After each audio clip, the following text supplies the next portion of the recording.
Hello, everybody. How are you guys? I hope that you're well. Right, my daily gratitude. I am grateful for life as normal. I have to be grateful for life because it's given me an opportunity to demonstrate my skills, to support my students, support my family and friends.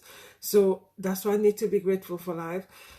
Also, it gives me an opportunity to do the things I wasn't able to do it before. So I have to be grateful for life because a lot of people haven't made it and I have made it. So I'm truly, truly, truly grateful for that. Life is precious and that's something I have to be grateful for. I'm grateful for my family. I'm grateful for my friends. Grateful for the opportunity to work in this school I'm working in. Although I am soon leaving that school, maybe God is telling me that my role in some schools is just to go there to support students, to empower them, and when that job is done, I need to move on. I was hoping to be longer in that school, but it's not happening, and I'm okay with that because there's sometimes I need to appreciate the fact that God has given me a duty to do and an opportunity to do it. And when it's done, I then have to move on to another school. So I take it that's what's happening here. So I just have to be grateful that I had the opportunity to work with this set of students, all females. And it's been fantastic. It's been rewarding and I'm loving it still. And the students are connecting with me. It's been really, really beautiful. I'm really enjoying it. My wins, oh my goodness, I had so many wins today. My students are beginning to connect. Yesterday, I left them. I had an appointment yesterday and I went in. I took the register and I said, okay, guys, bye. I've said them work to them. I said, bye. Miss, where are you going? Where are you going? I said, I've got an appointment.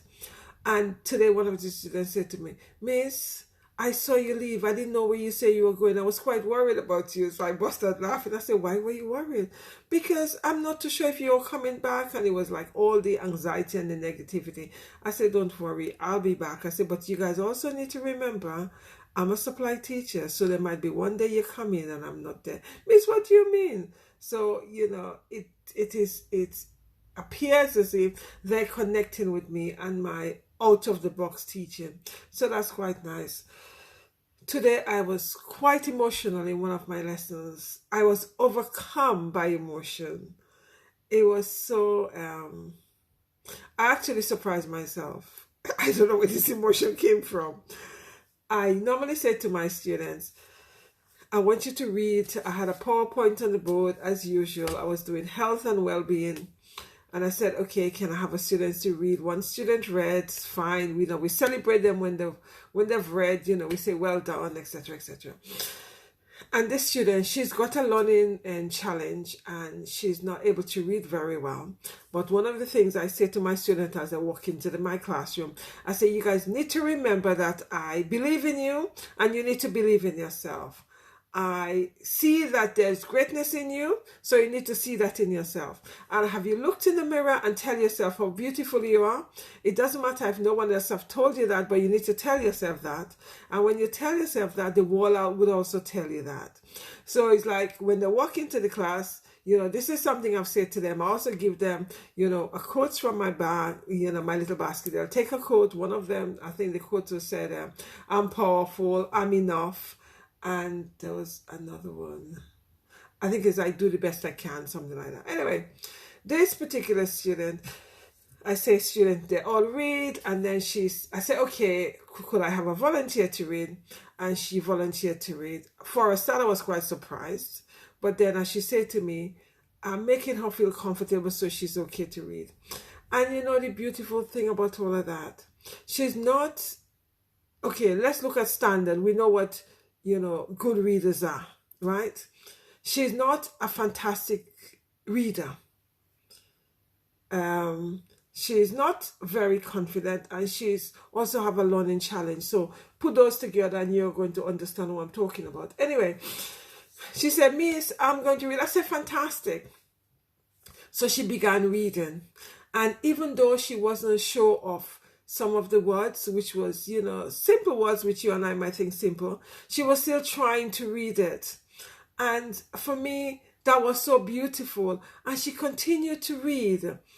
And we got to the word, I think it's collaboration. And she said, she started to pronounce it because she said to me, Miss, this is what I do. I break it up in small pieces and then I put it together. I said, fantastic. So she was actually reading it out.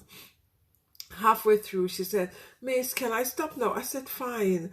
And I think I was overcome by emotion because she knows she wasn't a very good reader, but because I have empowered her enough to believe in herself, she felt it was okay to read. And the other beautiful thing about it is when she began reading, and even some of the words she didn't know, the rest of the class, her peers, were supporting her. Because you might have, sometimes you have students that would laugh at each other. That's one of the first things I've said to my class. I say, one of the ground rules in my class, this is the one I'm going to tell you. If someone is making a mistake or someone have made a mistake, I do not want you to laugh at them because I'll get very, very annoyed about it. Because you need to realize that sometimes taking the first step to say something in class is not easy. So if someone is actually attempting to say something in class, we need to support them and we need to celebrate them. So even though when she was making the mistakes while she was reading, the rest of the class were just supporting her. And I think I was overcome by emotion because she did not give up. And although she knew that she wasn't a very strong reader, she still felt that my class was safe enough for she to actually start the reading. And she made mistakes and she continued. And I was I couldn't believe how emotional I was. I was so emotional. I felt choked because the fact that although she knows, as I said, although she knows she's not a very strong reader, because I feel that I've empowered her enough that she felt it was okay to say, Miss, I'm going to read. And she put up her hand and I'm thinking, okay, she's going to read. She did that last week already. But this week she read a lot more. And she began to read. And although she didn't know the words properly, the rest of her peers were supporting her. And she continued. And I was just overcome with emotion. I just stood in the classroom. And I said, when she said, oh, Miss, I'm going to stop now. Can I stop? I said, yes, by all means. And I was trying to show the student that, oh my goodness, I'm still getting emotional. I was trying to show the student, even though she knew she was not a fantastic reader, but she was willing to take the chance and read. And she felt so good. We celebrated her. The class really clapped her and celebrated her. By this time, the poor teacher is standing there and it's like all emotional. And the student saying to me, oh, Miss. You know, and I realized I was just overcome by emotion because the fact that she took a chance and she began reading, even though she knew that she wasn't brilliant at reading, but she was willing to take the chance to read, and that was so beautiful. It was so fantastic. And I stood there and I had to say I'm so proud of you. You've done so well. And she said, Miss, you've actually gave me the confidence to do that. That even make people, tears come down even more. And I'm thinking, oh my goodness. And I said, okay, let's just take 5. I had to take 5 minutes because I needed to compose myself because I was just so emotional. And the reason why I was emotional, as I said, she didn't give up, even though she was reading and she was coming against challenges and the students was helping her, she was still continuing. And that was such a big thing for me. That was such a big win for me. So when the students were saying, oh, Miss, you're so emotional. Oh, Miss, it's okay.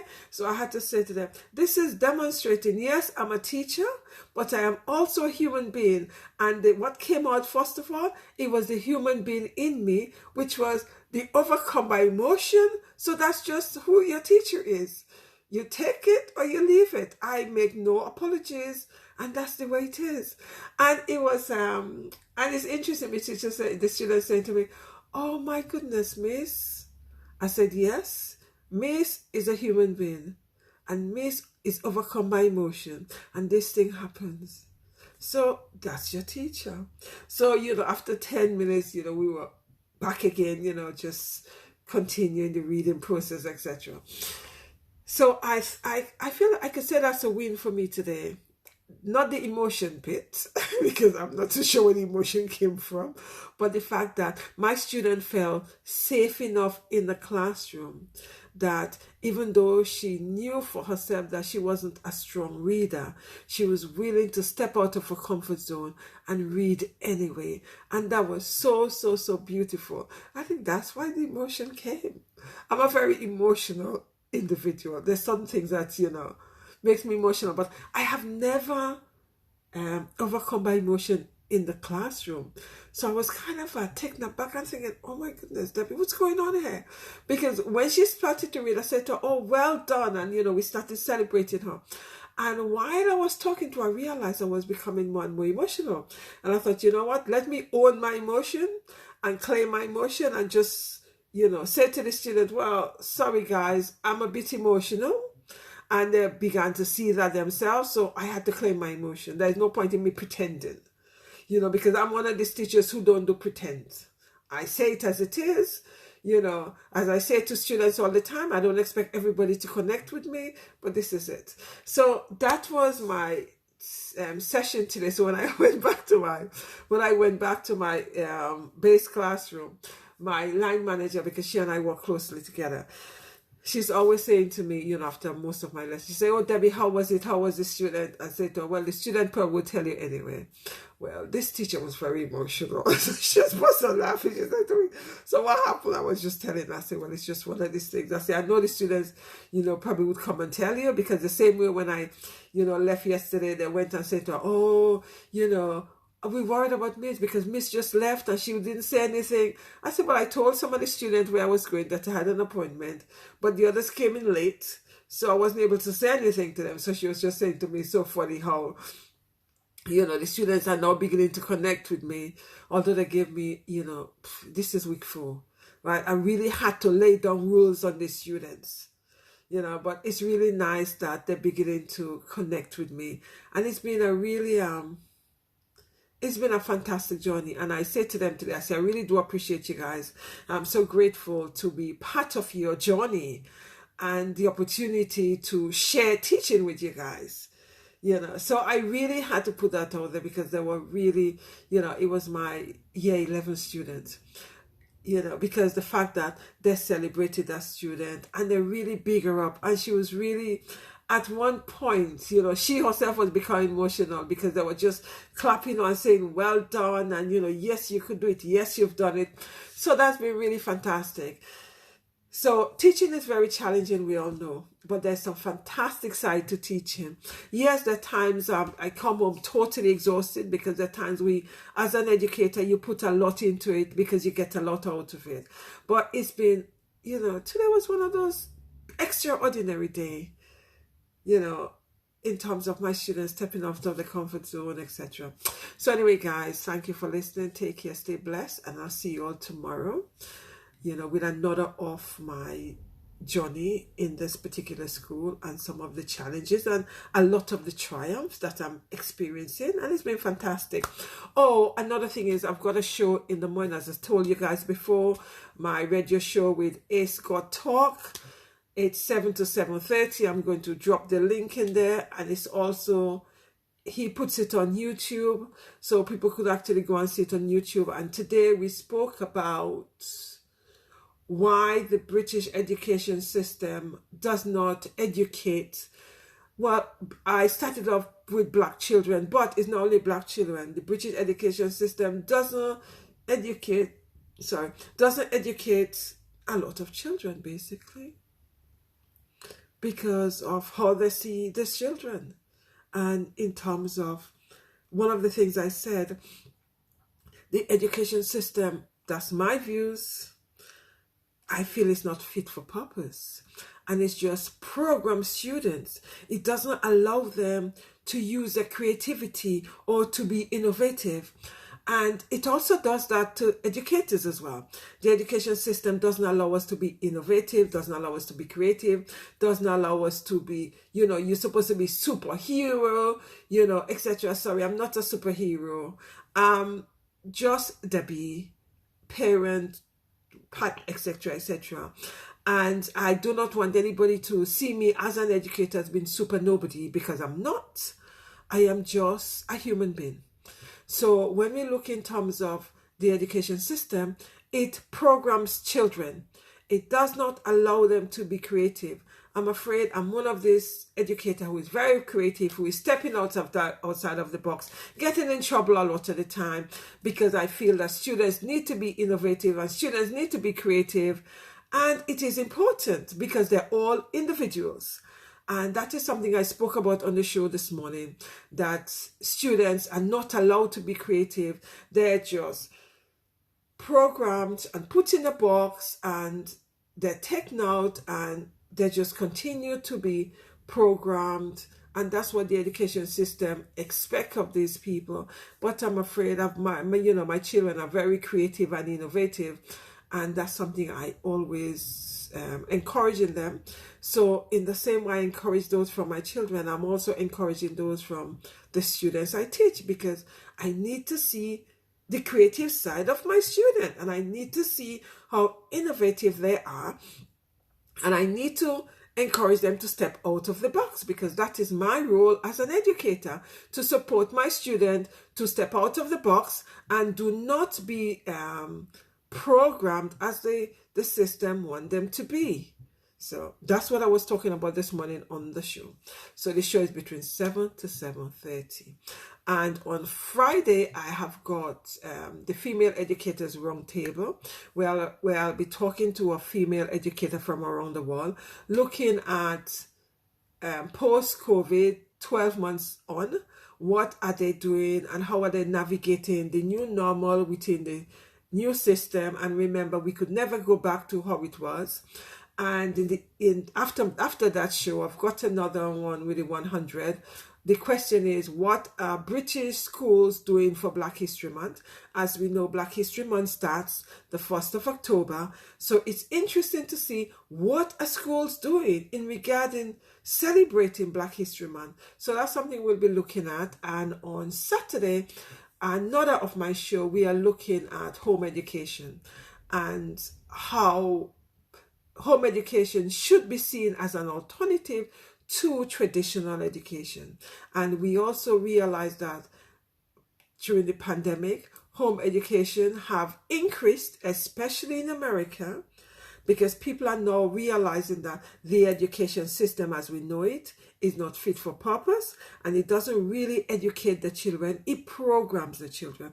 Yes, I'm in the education system, so I know some people are going to condemn me for looking at it as seeing the education system as programming people, but it does, because I'm a creative educator and I'm an innovative educator. So therefore I would see things that are programmed, and I'm coming from a psychological perspective, so I'm seeing how the system is programming people. Anyway, guys, as you know, I could talk. Take care, stay blessed, have a fantastic evening, night, morning, where you are. Love upon yourself. No one else is going to love you as much as you love you. Right, take care. Bye-bye.